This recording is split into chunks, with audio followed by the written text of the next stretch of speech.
ভেনেজুয়েলায় মার্কিন সামরিক অভিযানের মূল কারণ যে জ্বালানি তেল তা এখন অনেকটাই স্পষ্ট। ট্রাম্পের অপারেশন অ্যাবসলিউট রিজলভ পরবর্তী কার্যক্রমই তুলে ধরছে সেই প্রমাণ। একে একে ভেনেজুয়েলার তেল ভান্ডার কবজা করতে চলেছেন ট্রাম্প। কোনো রাগঢাক নয়, ট্রাম্প প্রশাসন সরাসরি বলছে ভেনেজুয়েলার তেল সম্পদের বাণিজ্য নিয়ন্ত্রণ করবে যুক্তরাষ্ট্র।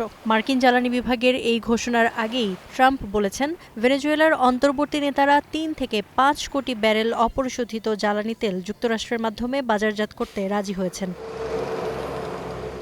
মার্কিন জ্বালানি বিভাগ জানিয়েছে তেল বিক্রির অর্থ কোথায় কিভাবে খরচ হবে সেটাও নিয়ন্ত্রণ করবে যুক্তরাষ্ট্র। এ নিয়ে ৩ ধাপের একটি পরিকল্পনা জানিয়েছেন তারা। আগে এই তেলগুলো নিষেধাজ্ঞার আওতায় ছিল। এখন অন্তর্বর্তী কর্তৃপক্ষ এই তেল যুক্তরাষ্ট্রে পাঠাতে সম্মত হয়েছে। বিক্রয় থেকে পাওয়া সব অর্থ প্রথমেই বিশ্বজুড়ে যুক্তরাষ্ট্রের নিয়ন্ত্রণে থাকা ব্যাংকে জমা হবে, যাতে পুরো প্রক্রিয়ার স্বচ্ছতা ও বৈধতা নিশ্চিত থাকে। এরপর এই অর্থ আমেরিকা ও ভেনেজুয়েলার মানুষের কল্যাণে খরচ করা হবে।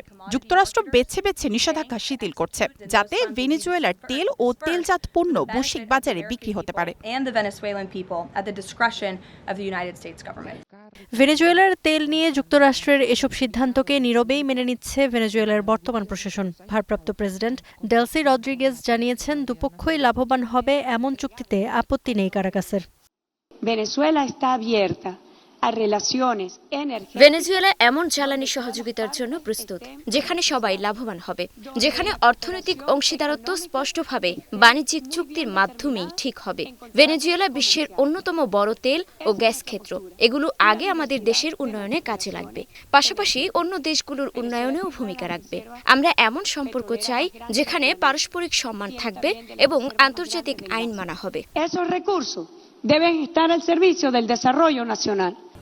তবে কঠোর ভাষায় এমন পদক্ষেপের নিন্দা জানিয়েছে চীন। যুক্তরাষ্ট্র চাইছে যেন ভেনেজুয়েলা তার নিজের তেল সম্পদ ব্যবহারের ক্ষেত্রেও আমেরিকাই ফার্স্ট নীতি মানে। এটা স্পষ্টভাবেই শক্তির দাপট দেখানো, আন্তর্জাতিক আইনের বড় ধরনের লঙ্ঘন আর ভেনেজুয়েলার সার্বভৌমত্বের ওপর গুরুতর আঘাত। চীন এই আচরণের তীব্র নিন্দা জানায়। আমি স্পষ্ট করে বলতে চাই, ভেনেজুয়েলায় চীন সহ অন্যান্য দেশের বৈধ অধিকার আর স্বার্থ অবশ্যই রক্ষা করতে হবে। এদিকে বুধবার উত্তর আটলান্টিক মহাসাগর থেকে রাশিয়ার পতাকাবাহী একটি জ্বালানি তেলবাহী জাহাজ জব্দ করেছে যুক্তরাষ্ট্র। মার্কিন প্রতিরক্ষামন্ত্রী পিট হেগসেথ বলেছেন, জাহাজ জব্দের এই ঘটনা ভেনেজুয়েলার নিষিদ্ধ ও অবৈধ তেলের ওপর আরোপিত অবরোধের সঙ্গে সম্পর্কিত।